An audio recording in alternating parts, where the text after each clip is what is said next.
বন্ধুসকল আপোনালোকে জানেনে অক্ষয় কুমাৰ আৰু আয়েশা জুলকাৰ এই হিন্দী গানটো ইউটিউবত সবতকৈ বেছি শুনা গানৰ ভিতৰত অন্যতম।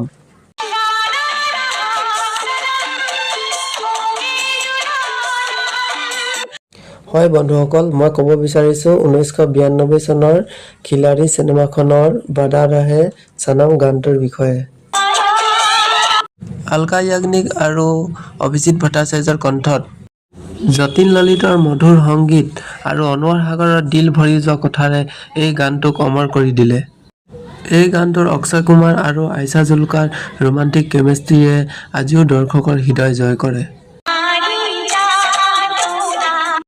সেইকাৰণে ইউটিউবত এই গানটো 114 মিলিয়নতকৈ অধিক দৰ্শকে শুনিছে।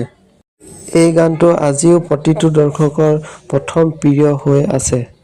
প্ৰিয় বন্ধুসকল, আপোনালোকৰ অক্ষয় কুমাৰৰ কোনটো ৰোমান্টিক গান বেছি ভাল লাগে আৰু খিলাড়ী চিনেমাখনৰ এই গানটো আপোনালোকৰ কেনে লাগে জনাব।